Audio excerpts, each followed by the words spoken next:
Kilo ஒன்று இருக்குது. வேறு நிறைய பூக்கள் விதம் விதமாக இருக்குது, எங்களுக்கு தெரியாத பூக்கள் எல்லாம். ஆனால் ஃப்ரெஞ்சு மொழியில் இதுக்கு எல்லாத்துக்கும் பேர் இருக்குது. எங்களுக்கு எங்களோட நாட்டு பூக்களோட பேர் தானே தெரியும். செவ்வரத்தை, செவ்வந்தி, மணிவாழை, சூரியகாந்தி அப்படியான பேர்கள்லாம் எங்களுக்கு தெரியும். இது கிட்டத்தட்ட ஒரு துளசி மரத்தின் ஷேப். இது சிலிப், மஞ்சள் சிலிப். இதுவும் கொக்லிக்கோ தான். இது மஞ்சள் கொக்லிக்கோ, மஞ்சள் கலர் கொக்லிக்கோ.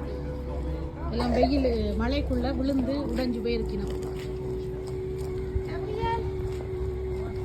பூக்கள்ண்டாலே எப்போவும் அழகுதான். இயற்கையாக அந்த இடத்த விட்டு போக மனம் இருக்காத அளவுக்கு இருக்கும். அழகு. இல்லை பட்டுப்பூ காட்டுறது, சிவப்பு பட்டுப்பூ, சிவப்பு, ஆரஞ்சு, வயலட், எல்லாத்துலேயும் ஒரு பட்டுப்பூ.